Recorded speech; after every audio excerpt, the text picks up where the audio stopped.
If you'd all just kind of imagine a scenario with me for a second. You're standing there.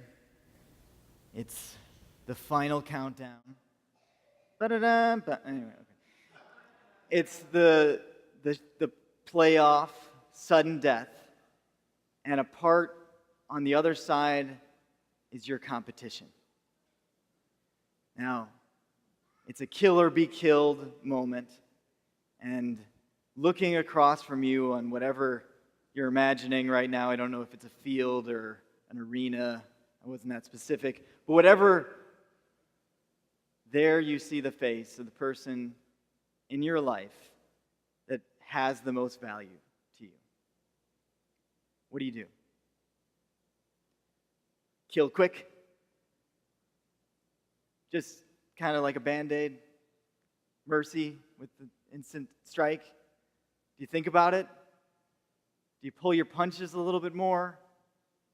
Do you throw the towel? What do? I mean, hopefully it is a question that is a little bit unclear to most of us. Some of you, I'm sure, unfortunately, it wasn't really much of a decision. You just killed. Oh, that was someone I knew. Oops. Well, because you've got that cutthroat thing. Anybody want to confess? No? Okay. Okay. Joey. Yeah, there you go. But for most of us, there's this battle at that moment beyond the competition that we love that person, we don't want to hurt that person, and we're thinking about how much is winning worth to me and losing that person. Anybody want to confess? We're doing a lot of confessions today to watching dumb reality TV shows. Anybody confess that? Okay, well, I will.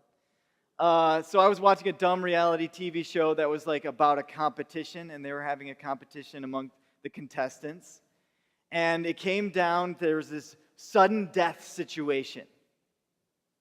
Okay, no one was really going to die, but it was a sudden death situation between two contestants. The problem was these two contestants were friends.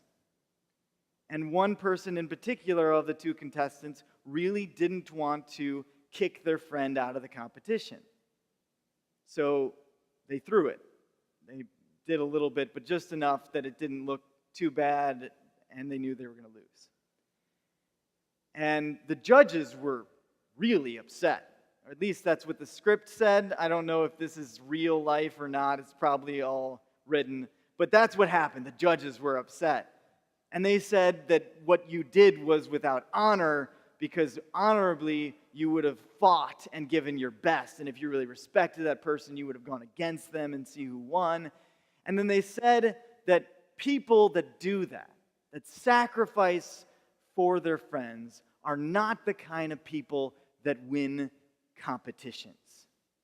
They're the kind of people that lose competitions. And there's an element of truth to that. There's an element where that makes sense. Because sure enough, he went home. And the other person stayed. Now, the other person wasn't the most competitive person in there either. But that other person actually ended up winning the whole competition. Winning the grand prize and everything. And they would have gone home. And I don't even think the guy who went home first would have won.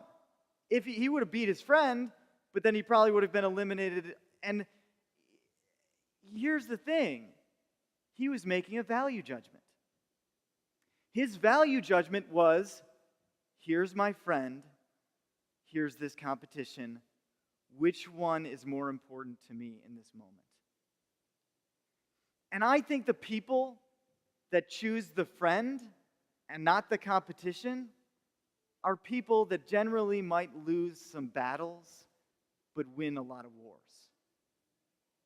And yes, that competitive person that wasn't that other is another competitor, but the competitive person that everything is a fight and they get so confused by when someone does something like this. And there's people out there that get so confused when someone sacrifices for someone else and they think, what? You lost. But you lost because of that person. Don't understand real victory. They end up in their lives achieving a lot. And I'm not against achievement. I think it's good for us to accomplish things and achieve things. But if that achievement ends up gaining us to be this king on top of a hill and standing alone, what have we really won? To put another way, what does it profit a man to gain the whole world but lose his soul? What does it profit us to be the best if we're lonely at the top? And I think that confuses some people as they get focused on the accomplished mindset. But I don't know. I'm not saying this is an easy question, and I'm not saying I'm right just because I happen to be standing about 3 feet higher than the rest of you. Maybe I'm wrong. This is partly just my personal bias. I've never been that competitive with other people. I'm very competitive with myself. I am always at competition with myself. It's the person that was me 5 minutes ago. I don't like that guy. I want to beat him. And mercilessly, too. I would go cutthroat for me, former me anyway. And it bugs me to no end if I look back at myself and I see someone better. If I look back at former me and I go, oh man, I can't do that anymore. I recently did a Gospel Minute video on Facebook where I did some dancing, and people liked it. People were very kind about it and everything, and it's great, and I appreciated that. That was really nice of people. If you haven't seen it, where have you been? No, I'm just kidding. It doesn't matter. It's a funny video about me talking about going on mission, and I was doing some dancing in the theme of Footloose, because that obviously makes sense, right? Going on mission with God means dancing on the beach to Kevin Bacon. But in that video, I watch it and I just think about, wow, I used to be such a better dancer 10 years ago. That's just my mindset, because people are very, thank you. I'm glad that I can still do one half of the things I could do when I was 19 or 20, but that's what I see. One of the things that holds me back in having a fit life is that I used to be super fit. I used to be able, bodybuilder, weightlifter, could do all these amazing things in the gym. And I look back at that guy and I just can't get to that mountain. So I'm just, no, that's okay. I'll get good at reading books. I was never good at that as a child. So I can pass former me at reading books right away. And then I feel really accomplished in life. And then I just can downplay the importance of physical fitness. Sounds like a good idea, right? A few bookworms are like, yes, yeah. I really should, get back on that hill and climb up and try to get fit again. I know that, but that guy scares me, that former me. And so that's where my thing is. I'm constantly trying to measure where I'm at compared to me. And I'm my own worst enemy. And I don't think that's good either. So I was thinking about this. There's a quote that says, comparison is the thief of joy. When we look to other people and we try to measure our success in life on other people, we are always doomed to failure whether we win or we lose. Because if we win, we become prideful, arrogant, self-righteous, and no fun to hang out with. And if we lose, then we're depressed and really not that fun to hang out with either. So what do? We got to get just like, I got to measure myself just all in line with everyone else. No, that doesn't work. And we don't really know how people are really doing. We might see them on social media and they look like they have the greatest life ever. And then we meet them in person and we think, oh, nope, I don't know. Because it's really hard to measure where someone else is in our life. And honestly, I really have a strong stance on very few things, but one of them here is this is a community of non-judgment, so this is not a good strategy anyway. Let's not judge other people and try to measure our own success on them at all. But even measuring myself is difficult. So what's the solution? Well, if you want to know how tall you are, you take a ruler that can have, Joyce thinking, ruler is pretty small. You must be really short. No, you take something that has measurements and has feet, and every ruler is the same amount of inches, right? It doesn't change. If it changed, what good would it be to measure our height? If you measure yourself off of something that is changing and flexible, what good is it? Not very much. You have to measure yourself after something that's consistent. And so for me in my life, the only thing that I think really makes sense to measure our life after is God. Because God's the same, never changing. It's the only consistent measurement. Recently, I've had a lot of conversations with a lot of different people about the idea of meeting God and how they would respond to it. And there's this debate among the different people that I've been talking to over if they met God, whether they'd be super scared or super excited.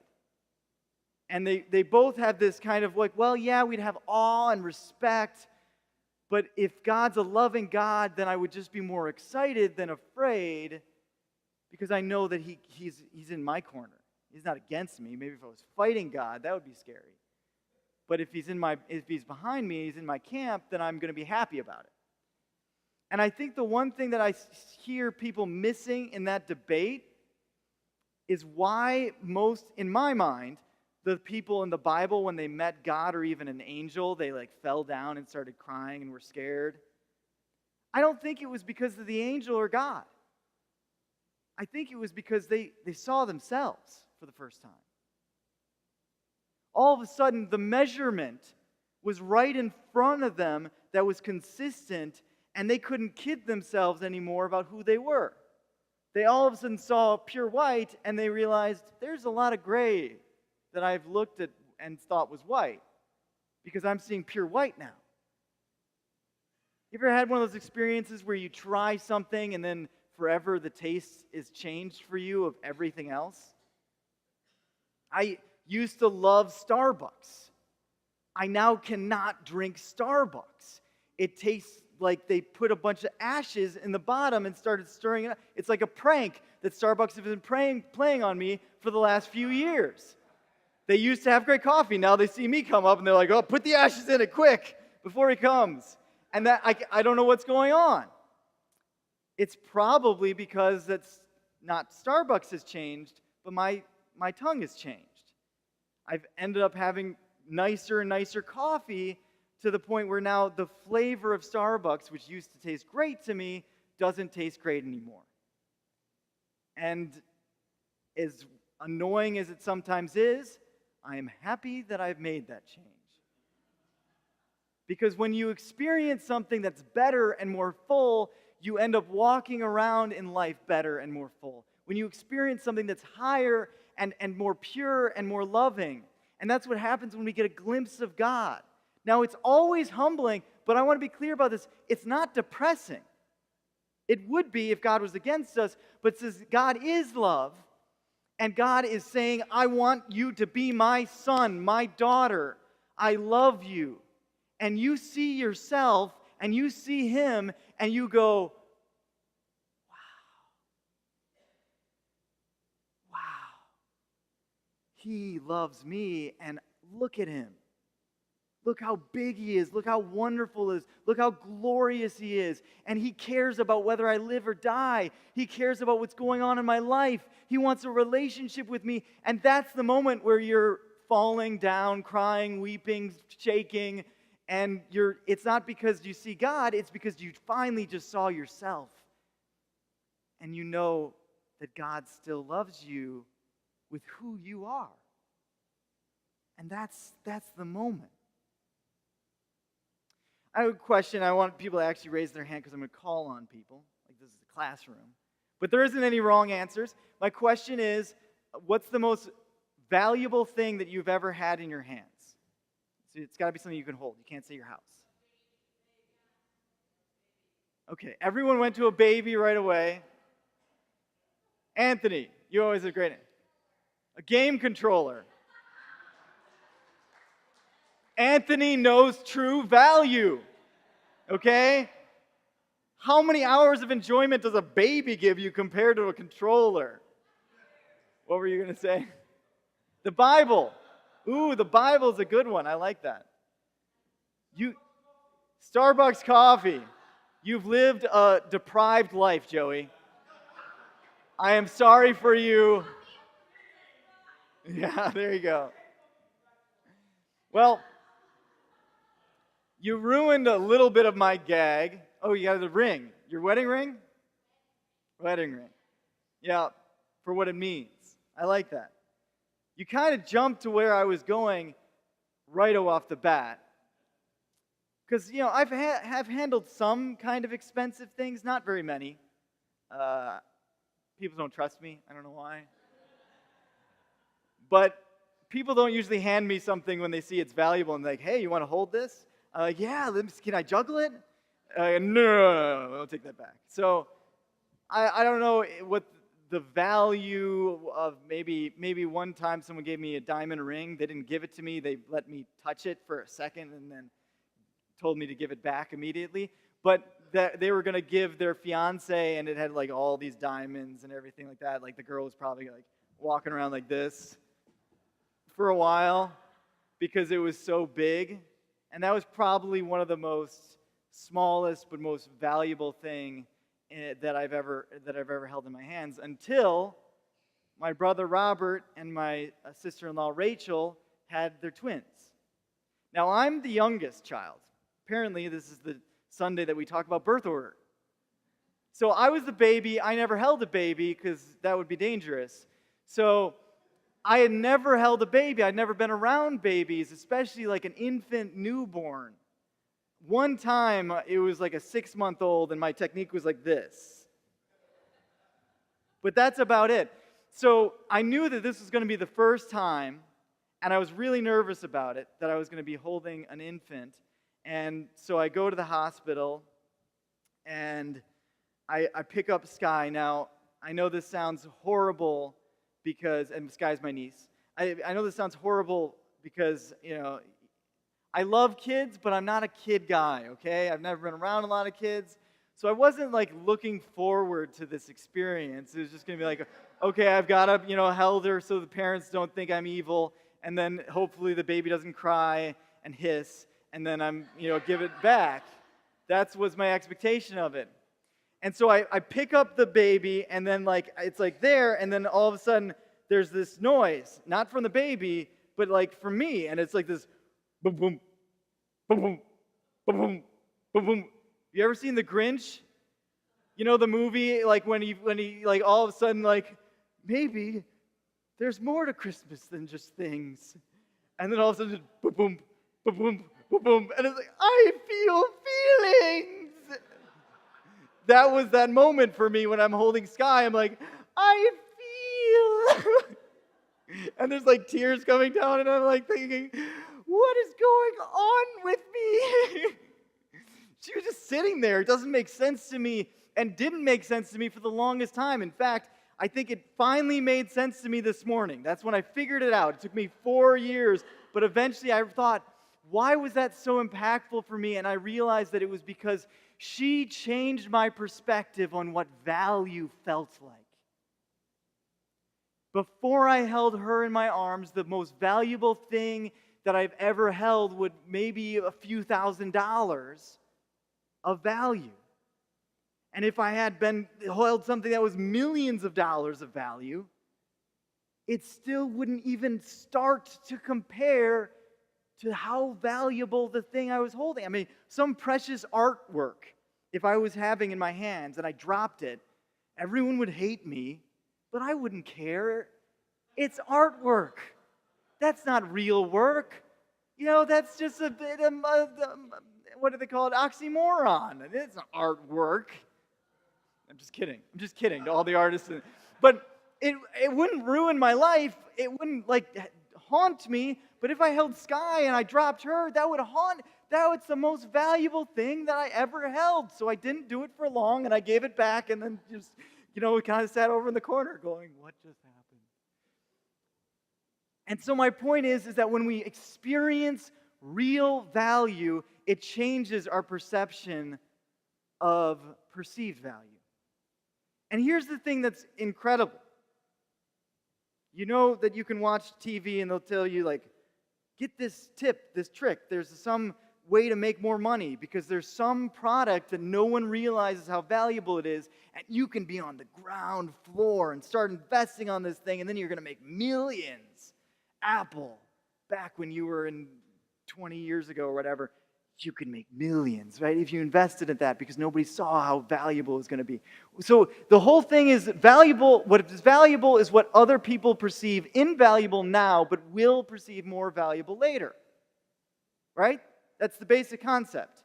So if you can figure out what that is, any really popular children's toy right now, for instance, might end up being really valuable later because those people grow up and they're 40 years old and they feel nostalgic and they want to buy it and there's none left. And you've got them all in your basement.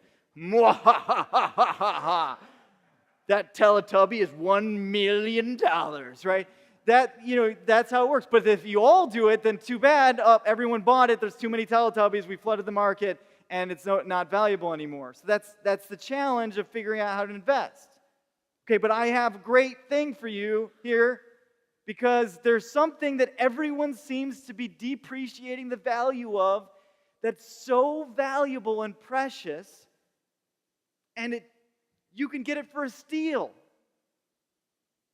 People. Relationships with people. We keep missing the point of how precious these things are. Look around you, they're everywhere. And they're so valuable, but we keep missing it. And we keep living for other things. And we even trade relationships for money. What sense does that make? Money is paper. Paper is what we wipe our butts with. What are we thinking? Why would we do that? But we do it, and we keep missing it. So here's the thing.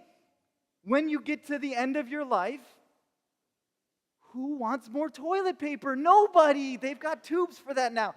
Sorry, that was too far. Okay, the point is, what they really want at that point, at the end of their life, is more time with the people that really mean something in their life. So that's the precious resources, and we can buy that. I know that sounds weird to say, because, money can't buy friends. That's what the really wise apostle John, no, it wasn't Beetle John said, money can't buy me love. But it can help us get friends. Lori knows this. Lori decided that she wanted to help us provide meals after the service, and so she's been doing that. Now she's spending some time, which is a perceived value, but we waste most of that, so it's not that valuable. And then money to make food for people, and people come and eat, and then they talk, and then there's relationship building and getting something of real value. Now, it would help if someone would help her a little bit more with some of the perceived value for things so that we can have enough food, because we ran out last week. But that's okay, because if we run out, we won't eat as much. Hopefully, we'll talk just as much. Because that's what's of real value. And we need to be living for that. Living for real value. Here, I want to show you something else. This is a newspaper. Okay? Now, newspapers are so invaluable that I saw this guy on the street corner, well, actually he was in front of a store the other day, and he was handing out newspapers, and he was saying, free newspaper, and how many people did I see take the newspaper? None. That's how much. They didn't want it as free. That price was like, no thanks, that's too much for me. I've got to hold it, there's words, I have to read it. Siri can't read this to me. In the articles, I can just say, Siri, read me this article. Oh, thank you, Siri. But yes, this thing of only perceived value, and really nowadays perceived pretty low, can be used for something of real value. Because this newspaper happens to be a newspaper that has the story of a girl that some of you know, who's one of our worship leaders, Telly. And Telly shared her story in this about some of the difficulties that she's gone through in her life.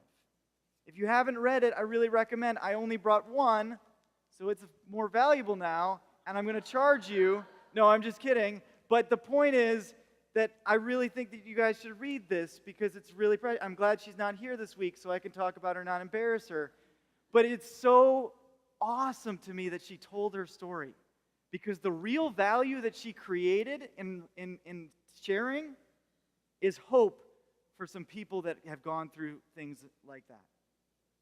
That's the real value that she traded, and what she lost was some perceived value. And here's some of the things. Okay, one of the things that is perceived value might be our reputation, how people see us. We might want to keep that to be where people don't know the hard stuff that we've gone through in our life because we feel like if we shared that, we might have lower perceived value. The irony of it usually is that we're making a horrible judgment call because if we actually share that stuff, our perceived value often goes up, strangely. I did the same kind of thing when I was in high school that Telly did, where I wrote down my story of what I've gone through in my life, and it was talking about times with where I was suicidal, and I put it in every locker as a senior in high school, so that everyone in my school could hear the story and have hope if they were going through something like that. And my thought was kind of this gleeful, I'm going to be so made fun of for this. Because at a certain point when you're made fun of a lot, which I happen to have when I was a kid, that you just kind of are okay with it. You're like, this is going to be fun, that people are going to make fun of me. But it didn't happen. People started to like me. They were so inspired by it and so impressed that I shared it that people actually started to treat me better and be nicer to me. And I was like, whoa, this is weird. Because sometimes when we take the mask off, we see that other people had masks on too. And when they see you be real in front of them, it inspires them to be real themselves. And people don't like living with masks on. They do it because they're afraid. One of the saddest things to me about someone who just builds up those accomplishments in life over and over is how much they just miss the mark by a little bit. They can accomplish a lot, but it ends in so little. Has anybody ever dressed up as Frankenstein? Anybody? No? See, you guys don't let me have any fun. I'm trying to set people up here. Same with the baby thing. Yes, okay, exactly. Frankenstein never scared me. No. Frankenstein is not the monster. Everyone thinks of Frankenstein and the monster, but if you actually read the book, Frankenstein is the doctor. Or wait, is Frankenstein the monster? Because which one's really the monster? One was Frankenstein, yeah, that's right. One was so ambitious to create life that he never stopped and asked himself, should he create life? And by the way, if you haven't read the book, you need to. It's great, and it's got so many awesome life principles in that book. It's amazing. The movie doesn't do it justice unless it's the comedy, and then it's just young Frankenstein, and it's good, but that's for different reasons. The point is that it's such an awesome story of how if we just have unbridled ambition and don't look to others and live for others, we lose. And that's what happened. He wanted to create life, and he ended up creating a monster. And his creation scared him so much, which I don't know why he didn't think that it was going to look the same when it was alive, just moving, as it did when it was because he was afraid of the corpse. And it's like, well, you made him super scary. Take the bolts out of his neck. Gosh, that's goes verbatim. That's easy, okay? But we sometimes fight and we compete amongst each other and are trying to achieve, and we got to be better than everybody else and have something that no one else can have. to the so foolish ends, to the most foolish ends. And here's the cool part too. There's one thing that you are better at than anyone else. And it's the unique about you. And I'm only talking to one person right now. No, I'm just kidding. No, it's every single person here. There's one thing that you're so much better at, but you keep trying to do something else. You know what that one thing is? Being you. You are the best you that there ever was at being you. You're horrible at being other people, but you're coveting other people and you're trying to live like them. And it just saddens me because you're robbing the world of you, and that's the rarest gift that you've got. And I want to know you. I don't want to know you pretending to be somebody else because you think that that person is more glamorous. When anyone was a kid, does anybody have this thing where they competed over who could ride their bike with no handlebars? Anybody had that? Right? You're a kid, and like the kid that's like falling around, which was me, by the way. Doy was the one who was just like, what? Backwards. That's not even supposed to be possible. This bike only goes one direction. What? And I'm just like, me too. I could do it too. Here's a song. And it goes, it's a rap song. I'm not really a rapper. Robert's the rapper, but I can ride my bike with no handlebars. No handlebars. No handlebars. Look at me, hands in the air, and it's good to be alive. And I'm a famous rapper, even when the past all crooked-y. I can show you how to dosey-dose. I can show you how to scratch a record. I can take apart a remote control, and I can almost put it back together. I can tie a knot in a cherry stem. I can tell you about Leif Erikson. I know all the words to El Chorus. I'm proud to be an American. Me and my friends saw a platypus. Me and my friends made a comic book, and guess how long it took? I can do anything I want, because look, I can keep rhythm with no metronome. No metronome. No metronome, and I can see your face on a telephone, on a telephone, on a telephone. Look at me, just called to say that it's good to be alive in such a small world. I'm curled up with a book to read. I can make money off a thrift store. I can make money lifted off a magazine. I can design an engine 64 miles to the gallon of gasoline. I can make new antibiotics. I can make computers survive aquatic conditions. I know how to run business. I can make you want to buy a product. Movers, shakers, and producers. Me and my friends can see the future. I see the strings that control the system. I can do anything with no assistant because I can lead a nation with a microphone, with a microphone, with a microphone, and I can split the atom of a molecule, of a molecule, of a molecule. Look at me, drive, then I won't stop. It feels so good to be alive, and on top, my reach is global, my tower secure, my cause is noble, my power is pure. I can hand out 1 million vaccinations and let them all die of exasperation. I can have healed the lacerations or have them all killed with assassination. I can make anyone go to prison just because I don't like them. I can do anything with no permission. I have it all under my control because I can guide a missile from satellite, by satellite, by satellite, and I can hit a target through a telescope, through a telescope, through a telescope, and I can end the planet in a holocaust, in a holocaust, in a holocaust, because I can ride my bike with no handlebars, no handlebars, no handlebars.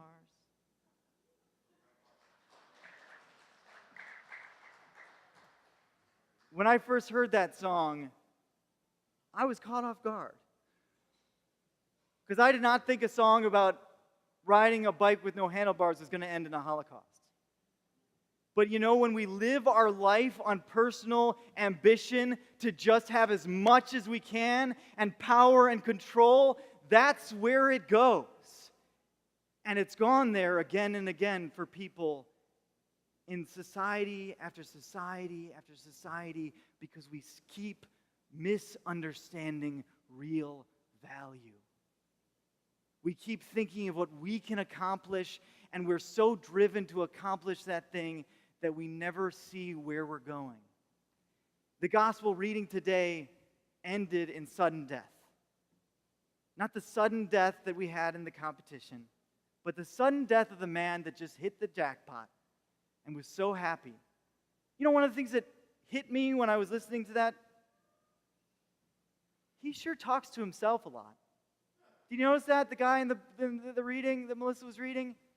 He goes, well, self, we have a lot of money. What should we do with this, self? Well, we could build a bigger barn, self. He actually called himself Soul, but Soul, that sounds good, Soul.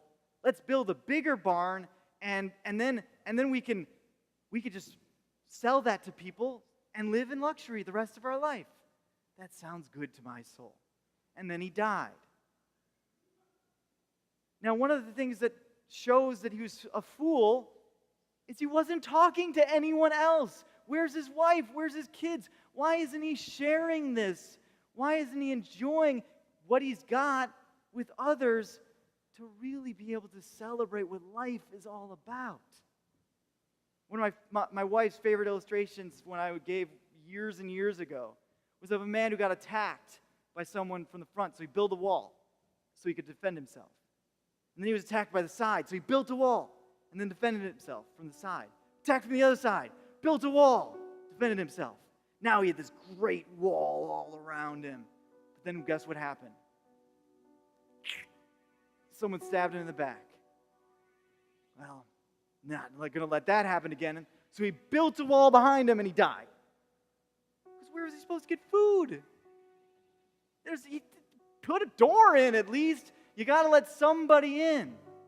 If we're constantly building walls and trying to make it all about ourselves and even protecting ourselves, then we end up losing the most valuable things in our lives, which are others, which we can spend and we can get.